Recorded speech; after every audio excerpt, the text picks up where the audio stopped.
I want to welcome everybody in. I know it'll take a little time for the system to catch up and let you all in, so we'll just give that a couple of seconds here for our friends at Zoom to let you all in today. And then I'll do some brief introductions and we'll get started. And we are scheduled for an hour from 12 to 1 today. So let's just give people a couple more seconds for our system to let everybody in. And I greatly appreciate you all spending an hour with us on this beautiful day in Arizona. It's not even too dreadfully hot yet, which is quite lovely. All right, so everybody's on mute, all of our attendees. If you have any questions, that you want Anne to be able to answer or for me to answer, you can put them in the chat box, which you should find that function probably at the bottom of your screen, although sometimes it's elsewhere. Or you can put them in the Q&A. It doesn't make any difference to me. I will be keeping an eye on those while Anne does her presentation so we don't have her sidetracked. So with that, my name is Emily Kile. I greatly appreciate you being with us today. I have been practicing law since approximately 1993 and started my career in Illinois before coming out to Arizona.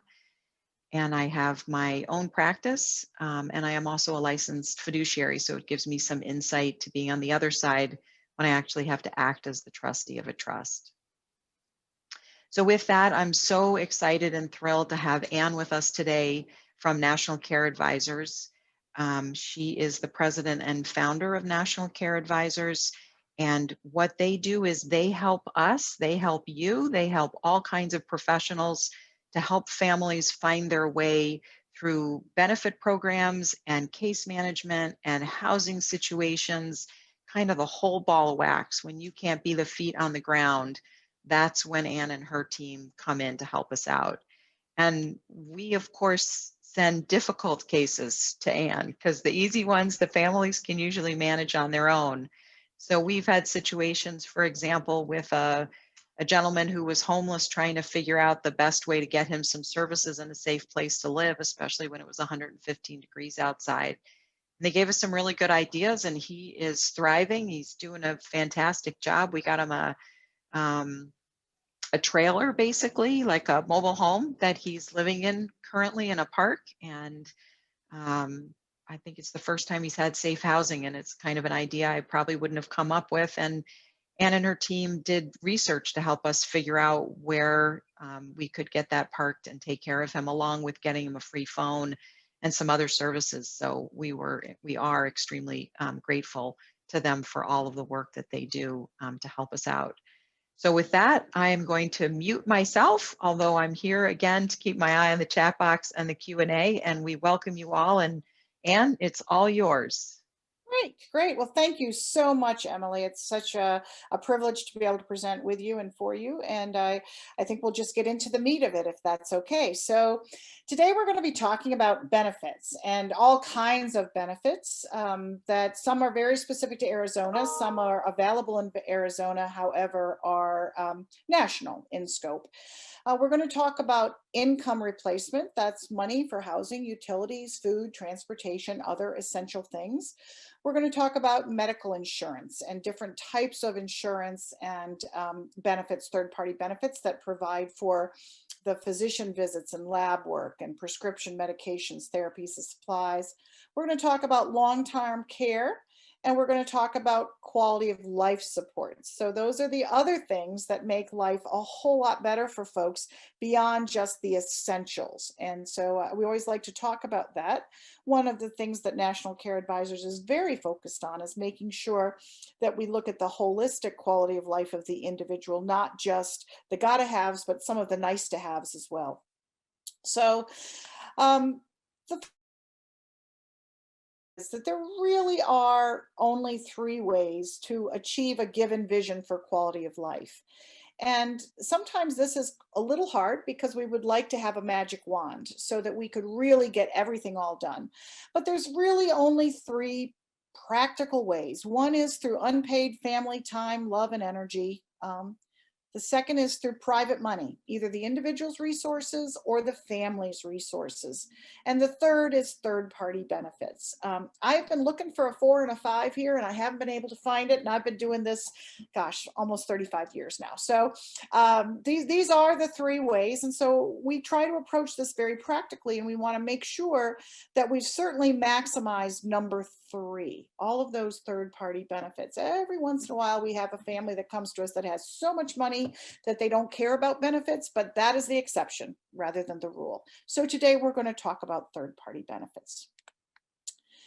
So the things that I'd like to kind of focus on today, here's the list. And this is kind of the order in which I'll talk about them. So that's what we're going to go through. I might also caution you, there is no such thing as an expert in third-party benefits. And you will find folks that do say they are, and certainly out on the web, there's all kinds of hire us, we're experts in third-party benefits, even national care advisors. I wish we were totally expert in all things third-party benefit. The way that we like to approach third-party benefit information is on a very individualized basis. So when I say that, it really does depend on what the client or the individual presents. We need to understand their diagnosis, their functional ability, where they're living, their community of residence, who is living with them, what is their economic and financial situation, what is their age. There are just what is their work history? There are so many factors that go into really evaluating the value of third-party benefits for a given individual that you can't really give blanket statements. What I'm going to be providing today is some of the criteria that are important to understand for third-party benefits, how to access third-party benefits, maybe some baseline information so you don't waste your time. But on the other hand, you're going to hear me say several times today that if in doubt, apply. There is no harm, no foul. No one says you 3 strikes, you're out. You can never apply again. If you think it's something that might possibly be beneficial to you, the only thing you're out is a little bit of time to do the application. So for benefits, we're looking at source and amount of work income. I kind of said this, work history. Do you have health insurance access in other ways? Number and age of the household members, assets, and disability and functional ability documentation. And we're going to talk a little bit about Social Security disability benefits and why functional ability comes into place. The first benefit I'd like to talk about is Social Security disability income and dependent and survivor benefits. So this is SSDI. Very important that you make that distinction of Social Security disability versus SSI, and we'll talk about that in a minute as well. The very first thing that's important to understand about this is that the individual must meet federal disability criteria. So it doesn't matter what the doctor says, it doesn't matter what the client says, it doesn't matter what a therapist says, it matters what the federal government has determined to be the disability criteria. And in a loose paraphrase, I could certainly give you the exact language, but the bottom line is that you have to be unable to sustain remunerative employment, which means you can't work. And you can't work in any capacity, not necessarily, that doesn't mean that if you were let's say you worked with your hands and you were a laborer and now all of a sudden you have an injury and you could work in a sedentary capacity, they're going to look at that and say you're capable of working. And we often get into that discussion of how hard it is to get Social Security disability benefits because Social Security has looked at an individual's functional ability and said that they can work in some capacity, even if it's not their original capacity. So it's really important that as you're working through with your physicians and other medical documentation that you might submit to verify that an individual is disabled, that we're very focused on the functional disability that prevents an individual from working in any capacity. So that's very, very important in order to get Social Security disability income. It's also important in many cases for Social Security dependent benefits because the individual has to have been determined to be disabled prior to age 22. SSDI, renal failure, Lou Gehrig's disease, things like that as well. But generally speaking, if a child or an adult child is going to get Social Security benefits from the dependent or survivor benefit system, the parents must be disabled or retired and actually receiving Social Security benefits themselves, and the individual must be determined to be disabled prior to age 22.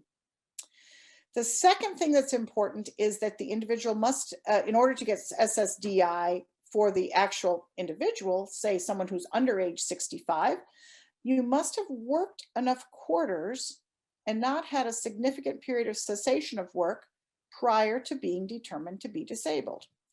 So we very often will have a client that will come to us that unfortunately has had perhaps maybe a car accident. And maybe this is a woman who worked 10 years and then took 10 years off to raise her children. And that car accident, and then she just went back to work for a couple months and she's in a car accident and she's hurt and she can no longer work. And she is absolutely meets all the disability criteria. But when we go back to apply for Social Security benefits, because she was out of that workforce for those 10 years and only had a very short work period prior to us applying before the date of the incident, she will not be eligible for Social Security disability benefits. So it's a combination. You have to not only be disabled, but you also have to have enough work quarters in. Income and assets are not a factor for eligibility. I used to say, if President Trump got hit by a bus tomorrow, it doesn't matter how much money you have, if he was disabled, he would, and he had enough work quarters, which he does, he would be eligible for Social Security disability income. So there is no income or asset factor in eligibility. So you can have a lot of money in an investment account. You can have income from other sources that's not earned income, and that's not a problem. It's only, you can have multiple houses, you can have all kinds of wonderful things, but you just can't be working. You have to be disabled to get SSDI. Again, if in doubt, apply. The screening tool and application is readily available online. And there are some very practical guidelines that I kind of want to talk about. When you fill out that application, you want to be very clear. If they ask for vocational history, give the names of your employers and the duration, your current medical information, your medical records, the names of your doctors, and prepare for an interview, because you will have an interview in order to determine if you are truly disabled. When we work through application with one of our clients, we are very clear to make sure that we're talking and focusing all the medical documentation on the functional disability. So if your doctor submits an office note that says doing fine, no new problems, and they don't talk about the fact that that individual might not be able to walk, is not able to toilet independently, is exhausted and has low stamina, has trouble thinking straight because they're on opiates, Social Security is not going to get it. You've got to tell them the rest of the story relative to functional disability. Same goes with interview preparation. When you're talking to any government agency, I don't care if it's Social Security or Medicaid or whoever you're talking to, you want to talk about your worst day. This is not the time to be stoic and talk about all of the, the wonderful things that you've been able to accomplish or that your loved one has been able to accomplish. You want to talk about your worst day. You can expect for Social Security disability that you will have reevaluation periods. And they're going to send you letters that say, now we want to look at, we need updated medical, or we need some other kind of thing. That's to be expected. Don't panic. Just submit whatever they're asking for. That is routine, and their computers just spit it out. I want to just back up a little bit about dependent benefits and survivor benefits. We often still, and it makes me sad every time that happens, the classic cases, we have a family that has a loved one that has Down syndrome or maybe cerebral palsy, something like that. That child has always lived with their parents. Their parents are now elderly. Their parents are drawing their own Social Security benefit, but they didn't realize that their disabled daughter or son with Downs or cerebral palsy or whatever it is could have been also receiving a benefit from the date that those parents either retired or were disabled. and certainly after they're deceased. And so we've left money on the table. And in some cases, we've discovered this many years, and Social Security will go back a little bit, but they won't go back to the beginning of time. And so we always want to make sure that people are aware that if you're applying for your own benefit and you have a disabled adult child, please ask more questions of the Social Security agency to see if there's some additional benefit for your disabled child. And they do not necessarily have to be under your roof. If you're providing support, you can still get some benefit through Social Security for that individual. So Social Security disability, you don't have to be impoverished. You can have money, and it's a benefit that you earned because you paid into the system. The application process is you can go to any Social Security Administration office in the nation. They don't care where you go. Most people go to a local one. We might often say if you live in a major city, you may want to go to one that's out in the suburbs, only because sometimes they're nicer and there's lesser of a wait, but you can go anywhere you want. Right now during COVID, you can apply telephonically, you can apply online. All the information, that's the www.ssa.gov website is easily accessible, and it really does explain it fairly easily for if you want to do this yourself. There's also a wonderful list of documents that are required for disability applications, so you don't waste your time. You want, if you're going to go to apply for Social Security disability, you want to make sure that you've got all your ducks in a row, all of your financial statements, all of your work history, all of your doctors, all that good stuff. It'll tells you exactly. If you're doing this over the phone, there is a fax cover sheet with a barcode that's essential when sending in documentation, so you can do your initial interview. They will mail you the fax cover sheet and ask you for more information. Make sure you send it with that fax cover sheet, otherwise it's likely to go to the big black hole that is records at the Social Security Administration. As I mentioned before, it'll be an interview. There will be an interview, and they may require documentation directly from your treating providers. You certainly can submit information, but they will also go directly to those doctors and therapists to ask for information.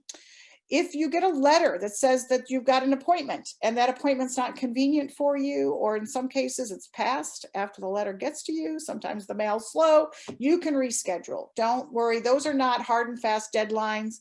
We can negotiate with Social Security all the time. And then the last thing I wanted to show you just is a form that a lot of people don't seem to know about, and it's called the representative form. And let me get that up for you. So let me just scroll down here a little bit and get to where I need to be. But this form is, why can't I do this now? Hold on a second. Apologize for this. Oh, that's just making it bigger. I knew this was going to happen. I'm not able to scroll for some reason. There it goes. Okay. So this form, hold on just a second. I got to get through all the bureaucracy, but at the bottom, and it doesn't show us the form. So it's not showing you the form when I'm sharing screen. Wow. That's okay. Okay. Well, let me just try and make you the host again and see if that helps. I apologize for that. Not a problem. You want to try again, and let's see if we can see it. We still see your slideshow, although not in slideshow mode. Isn't that interesting? It says I'm screen sharing. Still can't see it. Okay. All right. Well, I apologize for that, and we'll go back here. We'll go back to a slideshow. Good to know. Thought we had that bug worked out. In any case, it's an appointment of representative form 1696. If you Google Social Security 1696, it's essential for advocacy.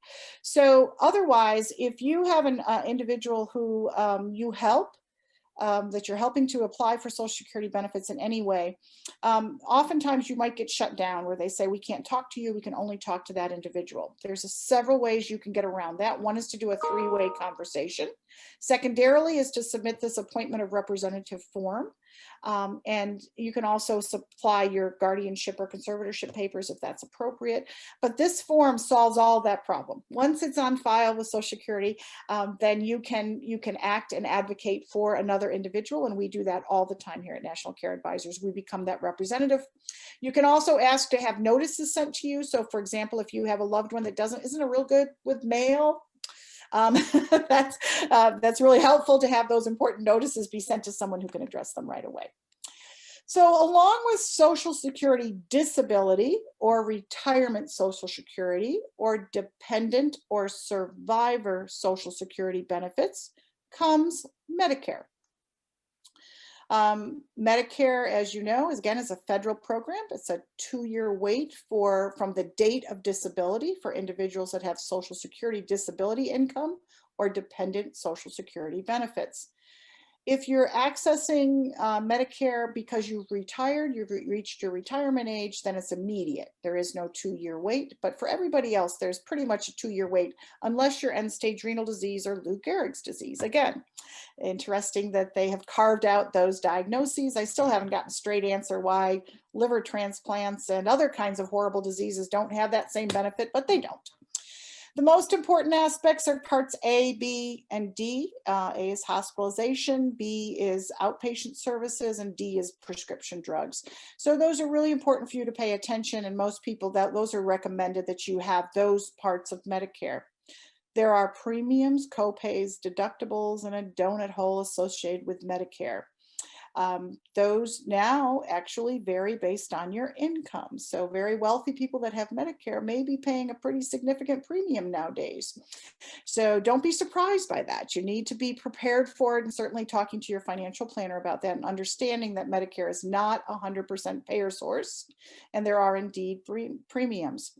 Also, there are different tiers of medications. Medicare is fairly generous. It is not a bad insurance coverage, but there may be a difference in the amount of copay for medications. And so if you're on something that's particularly out there or a relatively new drug, not generic, you may have a pretty significant copay for some of the medication formularies that Part D might cover.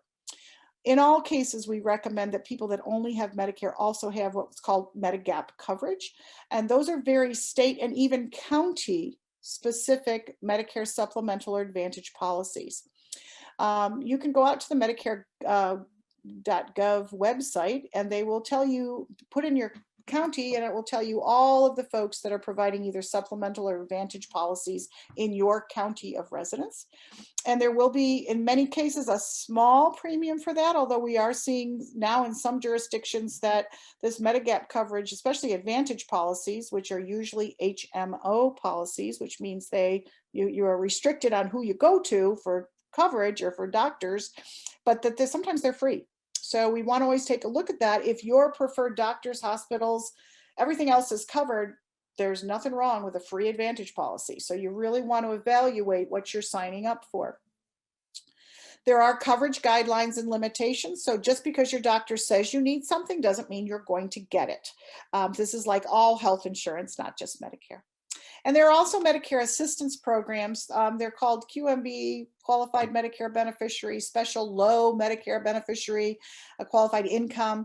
These programs are for individuals that have low income and low assets, and there are certain limitations, but they will help with the premiums, co-pays, deductibles, donut hole, all of those kinds of things. So if you have low income and you're having trouble meeting your needs, you might want to explore those programs. They're called Medicare assistance programs, but they do have an income and asset limitation.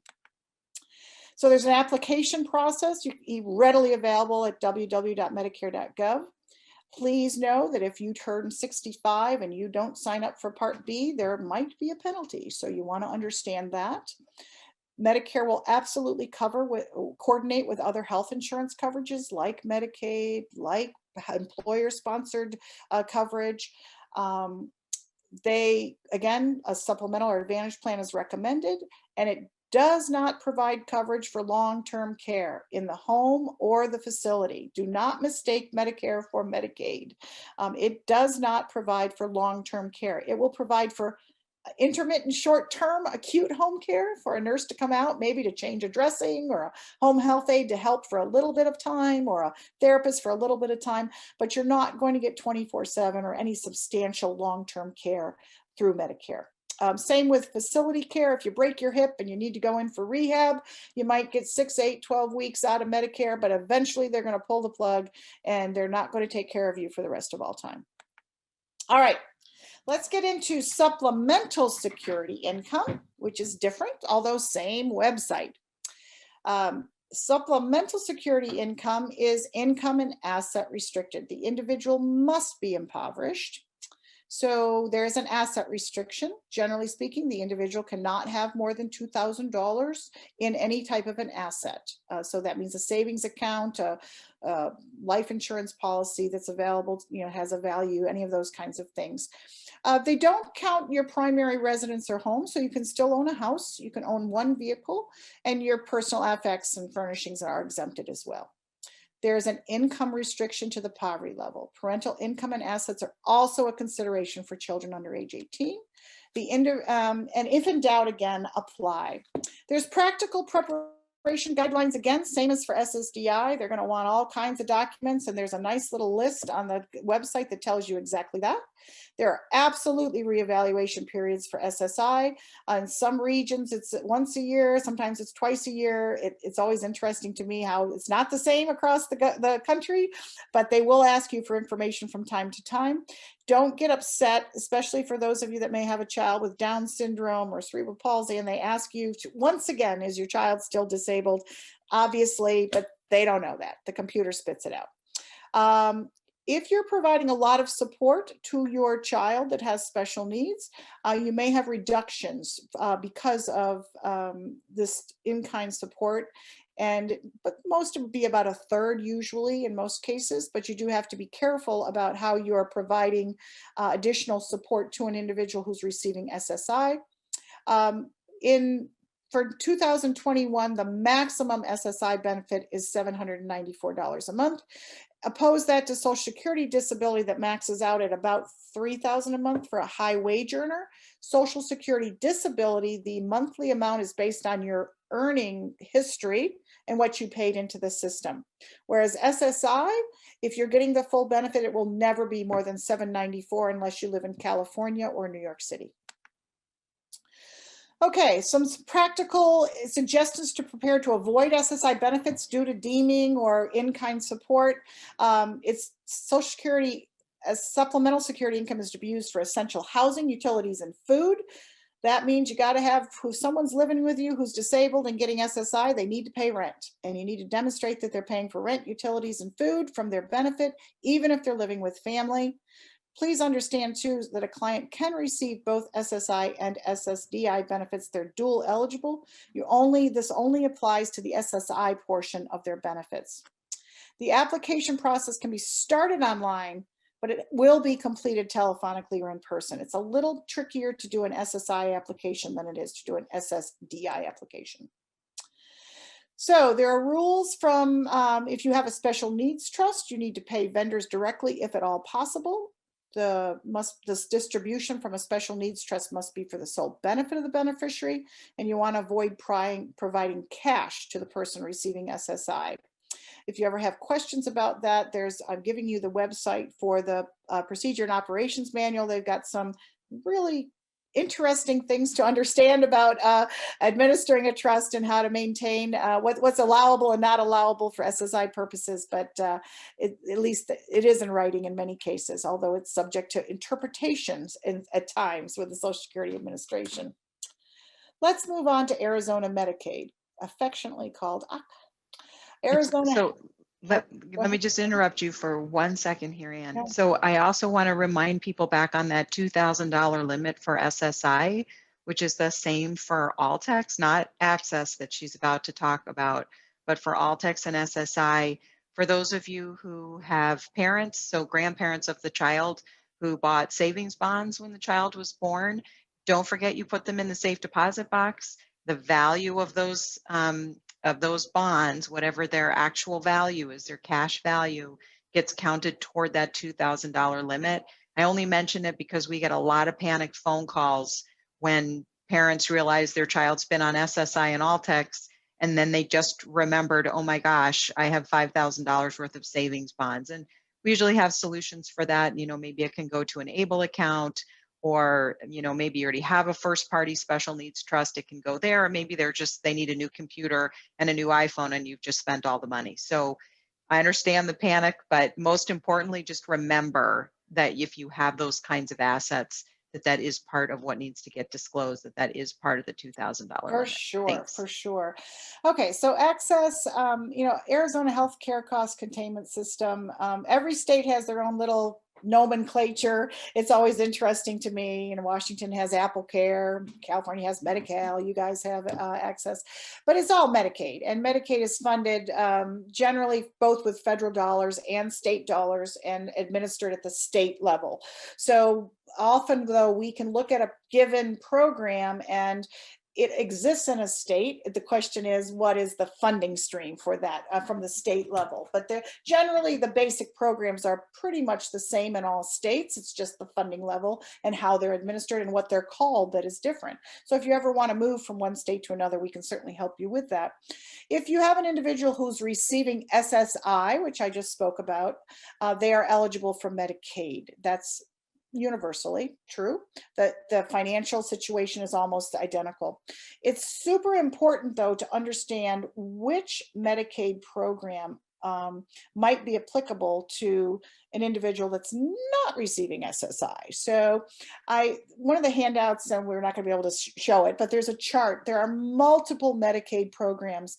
They have different income and asset restrictions, and it can be for pregnant women, for young children, for older children, for disabled individuals or blind individuals. So there's different programs, and they have different limits on income. And of course, the senior citizen situation is even different.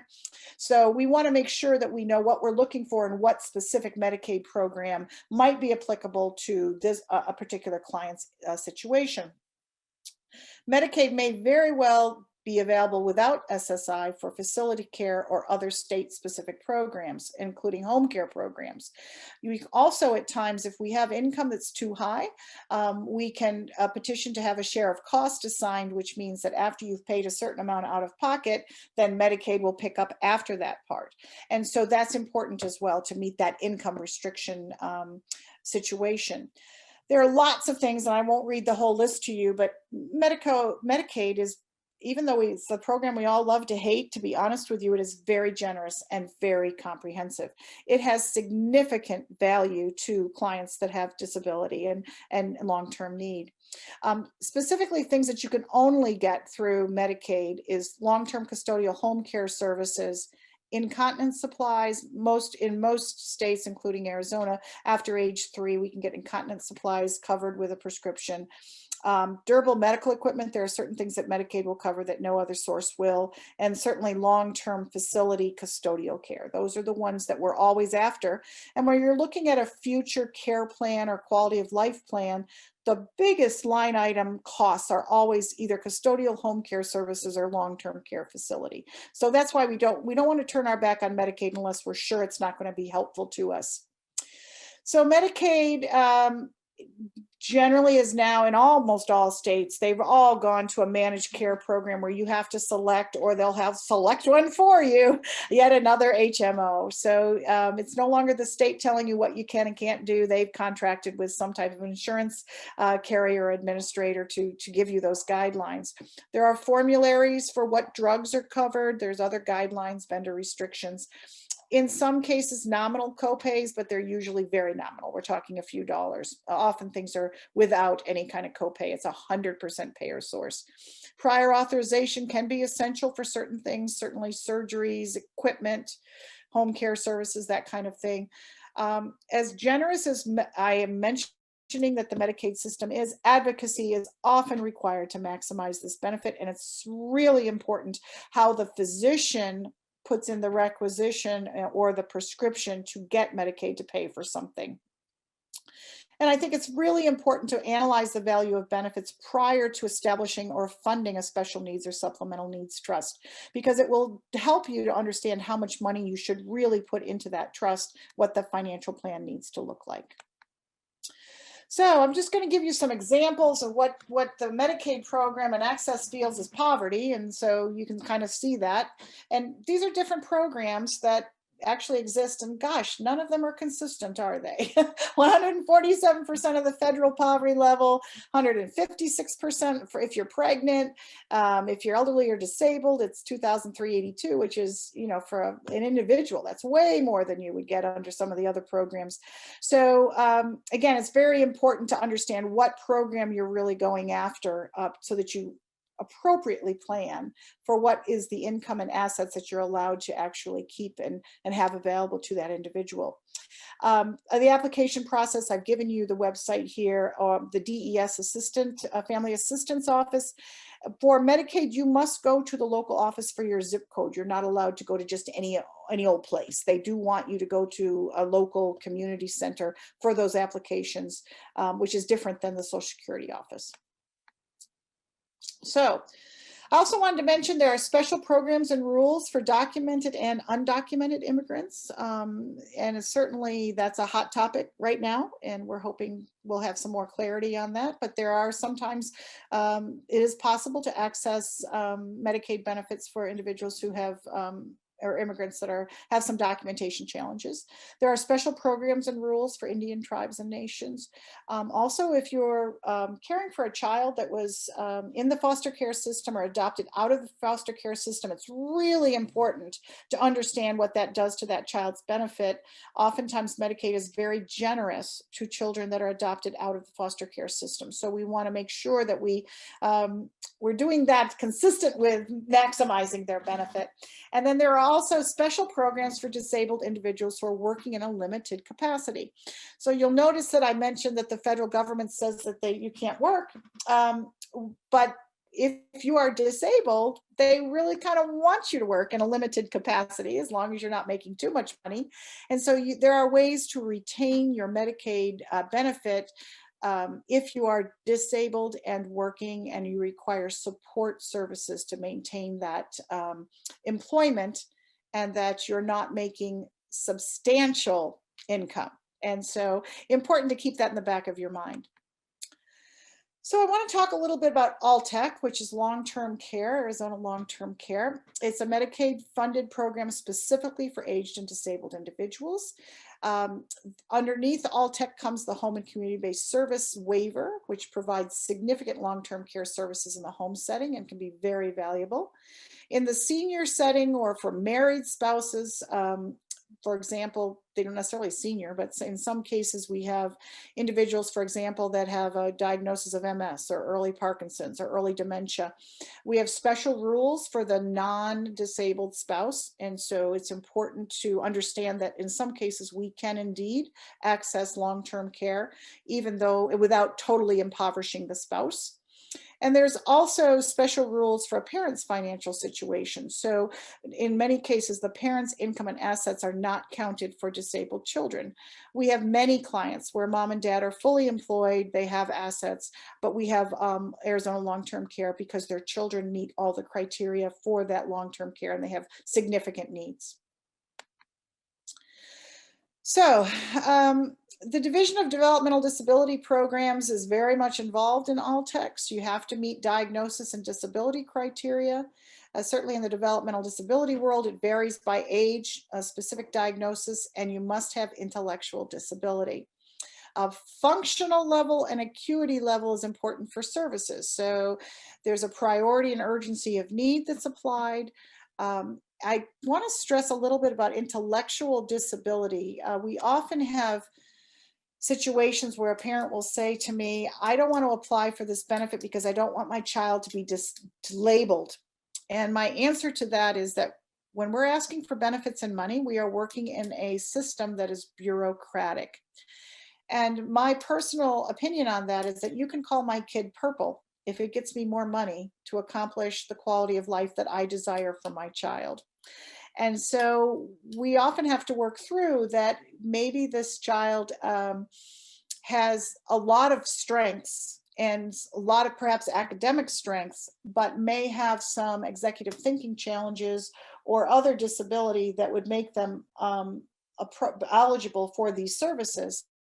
And in order to do that, we have to make sure that the diagnoses codes are as accurate and again, describing their worst day. I'm not going to read all of these to you, but take a look at all this long list of wonderful things that are available if the funding is there, which is the next thing that we need to talk about. So the Division of Developmental Disability Programs, which is a subset of the Department of Economic Security, they do provide care coordination, all-tech services, and transition services. Technically, there is no wait list in Arizona. However, the reality is that our experience is that there may be a delay in obtaining services due to volume. So that means when you go to apply for these services, we have literally had situations where we can't get a date for an intake for quite a long time, and then the actual assessment for the level of services takes another 2 months, and so we're not getting anything anytime soon. So you want to plan for that. This is not an emergency service, that's for sure, unless you truly have a true emergency. There may be a waiting time or a delay before you get services, and again, depending on the funding, you may or may not get all the services that you believe that you should have. Advocacy is absolutely important when you're talking to for all techs or any kind of disability services. The application process, again, I've given you the websites here. They're quite easily to navigate. And then once you get started, or you can always call, they'll help you on the phone as well. We've had good experience with the customer service if we're patient. So some of you might say, wow, I really do need custodial care service. I really do need help. And so, but I think that we want to make sure that we are preserving financial eligibility, not only today, but also down the road. There are certain tools that attorneys use that can be very helpful to families that have special needs loved ones. And those are called special needs trusts. There are first party trusts, which means it's the disabled individual's own money. So we use those a lot when somebody's working or is the recipient of a lawsuit, and they've got their own money and they need to shelter it so they can be eligible for Medicaid or SSI. Or there's a third party special needs trust. That's the situation where a parent, grandparent, aunt, uncle, somebody wants to provide money for an individual. So it's somebody else's money that's sheltered in the trust for the benefit of the disabled individual. We also have ABLE accounts, which are relatively new, but can help you to shelter some funds and have that more accessible that will not interfere with either Medicaid or SSI. Bottom line is, if you have a family situation where you have a loved one that has a special need or any kind of disability, it's really important to consult with a well-qualified current special needs attorney. Certainly Emily would be happy to help you. So I wanted to just touch briefly on Affordable Care Act insurance. Again, it's good insurance. There's nothing wrong with the Affordable Care Act insurance. It's been around now for a while. It's just like any other health insurance. There's premiums, co-pays, and deductibles. It's important to note that for 2021, the maximum out-of-pocket is $8,150. Lots of money, but not so catastrophic in most cases. You still have network restrictions. You still have to have prior authorization. There's still going to be stuff that your doctor or your therapist might ask for that the insurance company doesn't approve. They have very limited home care services. Psychiatric care can be problematic because most of the psychiatrists and counselors in the country have withdrawn from all insurance. And there are also open enrollment periods and special enrollment periods. But I will have to say that if you are without health insurance today and you would like to have health insurance and you don't qualify for Medicare or Medicaid, I can tell you that we can find you a health insurance policy in the United States today. Now, in some counties, it might be limited, but we will find you something that you could purchase that would be better than not having any insurance if you can afford the premiums. Want to just touch briefly on SNAP, which is called, used to be known food stamps. Now it's supplemental nutrition assistance. Definitely have to have low income. If you have money sheltered in a special needs trust, it will, that does work. You can still have SNAP, so that's good. You apply at the healthyarizonaplus.gov website. You'll be given an EBT card, which is basically like a debit card that you can use at the grocery store. They also have emergency nutrition service. There's been a little extra in everybody's EBT card since the pandemic. We think that that might end in May 31st, so be prepared. If you currently have an EBT card, it may be going down. Same thing with cash assistance. Again, you have to be low income, assets below $2,000. Again, the same place where you'd go to apply for SNAP, you can get cash assistance. May require job search verification, although that's been suspended due to the pandemic. But we believe that the pandemic considerations are about to end May 31st. In many cases, a special needs trust might help with cash assistance, but they're going to look very closely at what you're dispersing out of that special needs trust. So I wouldn't count on it necessarily unless you really have a true need. We also have utility assistance, Lifeline phones. That's a free phone that Emily was mentioning. You apply with a specific carrier, very free or low cost if you're receiving SSI, Medicaid, SNAP, Section 8. So we already know you have low income and assets, but it's not difficult to get a free phone. I will say though, if you have someone who loses their phone on a regular basis, there is a limit to how many free phones you can have. And we have reached that limit with several of our clients, but it is possible. And if you just Google free phones in Arizona, the websites come right up. That is supported by the state. Same thing with energy assistance. That definitely does have some funding problems. So not everybody gets it. There sometimes can be some wait lists for those, but it is available. And we do recommend applying for it if you're having trouble meeting your electric bill. And there's the website for that. Okay, we also have housing assistance, Section 8 and HUD, income and asset sensitive for sure, but again, a special needs trust will work to preserve access for housing assistance.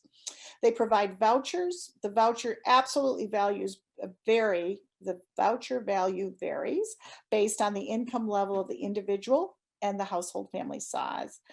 There are generally really significant wait lists, although we have run into some luck recently where some vouchers have been administered through some nonprofits for disabled individuals. And we've hit the jackpot sometimes and we don't even know. So we always say, again, apply, ask questions, see if you can't access a voucher in some other way, and see where we can go with that. I'm just going to talk very briefly about VA benefits because that is another benefit that is often left on the table by family members. If you have someone, a mom, dad, who has served our country and they have veterans benefits that they may or may not actually have applied for or be using, please understand that VA benefits do provide some help with assisted living, home care, skilled nursing facility services. They are income and asset sensitive. A special needs trust will work to preserve access. TRICARE can also be very, very generous for military families, especially if there's a disabled child. TRICARE for life can be readily available as well. You have to pay a premium, but it's a small premium.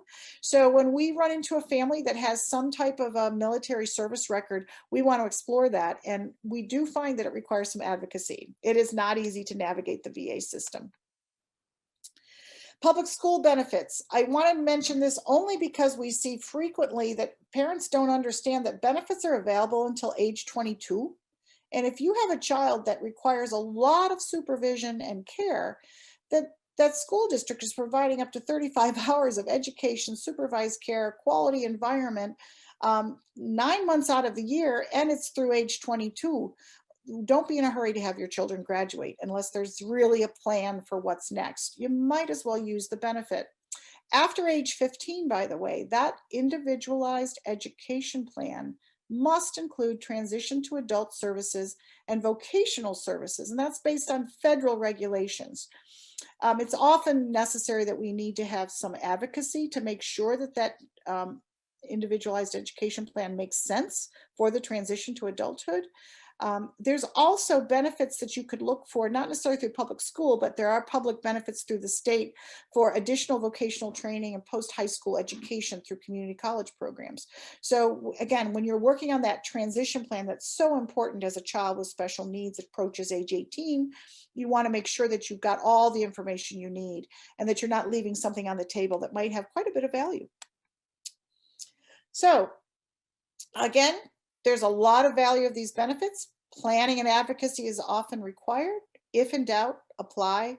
No one's going to give you a bad mark if you apply and it doesn't go where it needs to go. So that is kind of a fast overview in an hour. Each of these topics I could do an hour on alone. So, but I don't know if there's any questions, Emily, or what the next steps are here. Yeah, so most of the questions were that people want to make sure they can get your slides, so I will PDF them and have them available The so people attachments, can. feel free. The attachments that I couldn't show, I think I sent those Mhm. to you. And there's just some, I kind of picked out some things from the various websites to give you examples. And so you might find those very, very helpful, especially the ones that talk about income and asset for the Medicaid programs, the access programs, and some of the information from Social Security. Absolutely. So a couple things I wanted to really highlight. I don't know for sure who our audience is, but for those folks who have a child with a disability, again, as Anne said, you should be able to get SSI when the child turns 18, because prior to age 18, your income and assets as the parent are deemed eligible, available to the child. So unless you don't have any income and you have assets of below $2,000, your child probably isn't going to qualify for the SSI benefit until they turn age 18. But as long as they were qualified prior to age 22, when either parent retires, becomes disabled, or dies, that's when they're going to jump up to that disabled adult child benefit. And not only is it fabulous because it increases how much the child gets, which would be about 50% if the parent is disabled or retires, which jumps up to 75% at death, but the child will also get Medicare benefits 2 years later, just as if they were on Social Security disability. And I think lots of parents miss that, and that's crucially, crucially important. Yeah, it's the best of all worlds. We call that the golden goose. When you've got Medicare and Medicaid, you are in good shape from a Uh, health insurance and long-term care perspective. Absolutely. The other part about our DDD system, as you may or may not know, is that um, they have great group homes and other day programs that you can't pay privately for. So if you're not in the DDD system, you're locked out of those programs and you can only pay privately for different systems, but nothing to do with the DDD program. So really important, again, understand that maybe you are a person of means and you feel badly taking the government's money, or again, you don't want your child labeled, but those are great programs where they could be with their peers. And so being in the system gives you access to what the system has that other people cannot access, regardless of how much money you have. Yeah, I might add to that too. I often have parents say, well, Medicaid's not high quality. I don't want to go to Medicaid vendors. And one of the things I want to always explain is that the Medicaid system will never force you to use your Medicaid benefit. You always have the option to pay privately for something that you don't feel is high quality or a good option. So you can always do that. Now you can't subsidize. So for example, if Medicaid will pay a caregiver $12 an hour, you're not allowed to give them another $8 an hour to get them up to $20 an hour. You're not allowed to do that.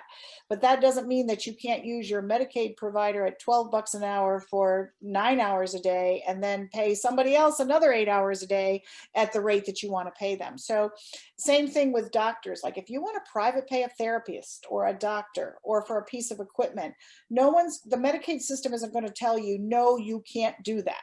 They're not going to do that. So you really can pick and choose how you use your Medicaid. And we often will do that with families.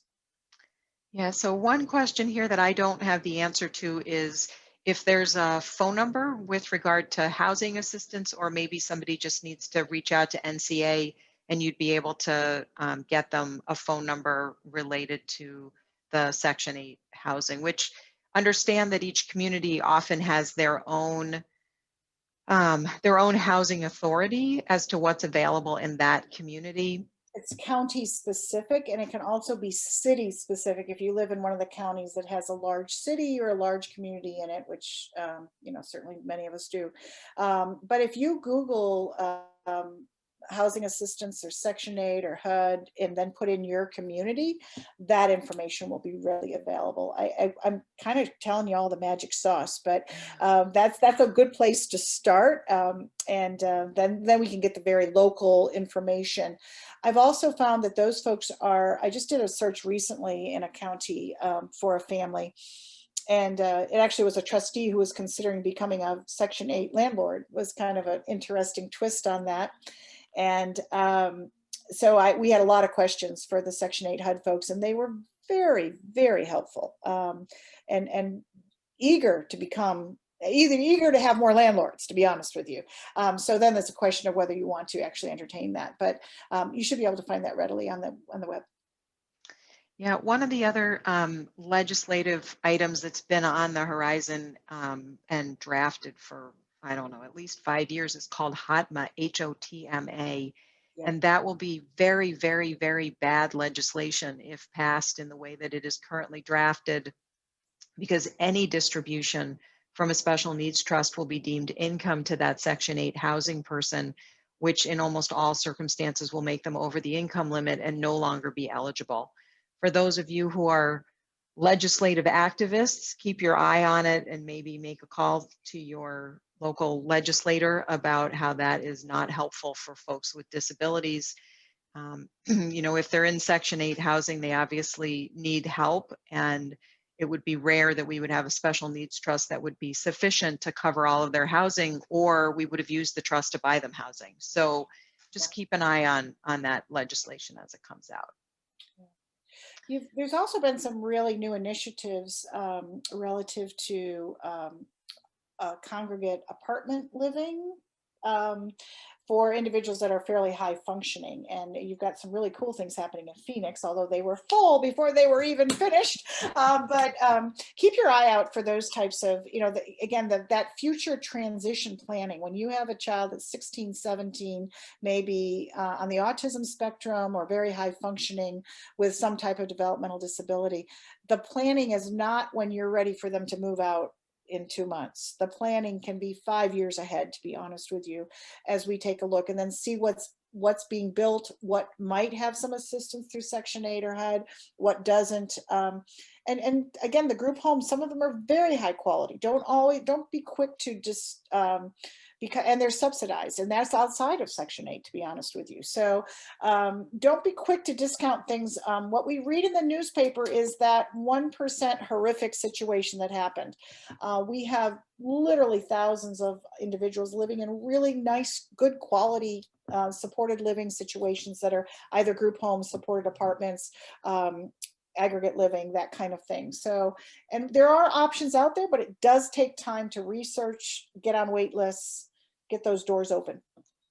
Yeah, so one last question, which is a fantastic question about being able to be on SSDI, SSI, Medicare, and Medicaid.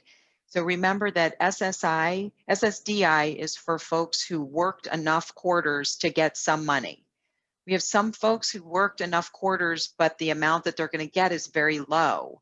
And so if they don't have other assets more than $2,000 and their only form of income is SSDI, they may get SSI to push them up to that 794 limit. So they have some SSD and some SSI.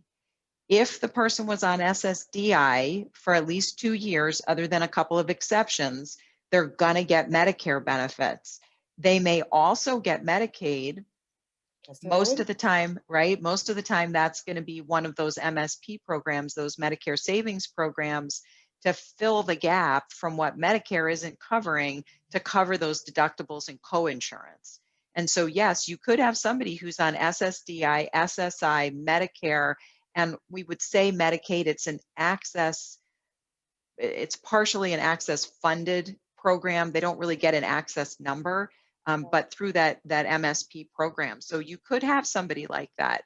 I would say that I don't see that a lot, because most of the folks that I would talk to worked enough quarters and some bad thing happened and they're getting Social Security disability, they have Medicare, and then they have one of these MSP programs, but they aren't also getting a little bit of SSI. But you could have all 4 of those programs all at the same time to make sure that you're still hitting that 794 number.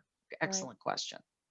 Yeah, a lot of times we'll see that with someone who's worked only if they've got enough quarters, but barely enough quarters, and they worked at Right. a fast food restaurant or a Walmart or someplace like that, a minimum wage job.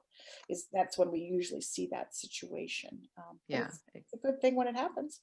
Yeah. Also, those Medicare supplemental programs have a slightly higher income level and asset level than straight Medicaid does, so or access does. So um, again, if you're looking for help, ask the questions. Definitely. Well, a huge thank you, Anne, for you giving up time to come and present to us My today, pleasure. and the fantastic work you do across the country, helping folks out who can't be the boots on the ground, or again, kind of finding their way through all these complicated benefit programs. And thank you so much for all of our attendees for attending today. And I wish everybody the best, stay healthy, and we look forward to seeing you next month on our next webinar. So thank you so much. Thank you. Have a great day.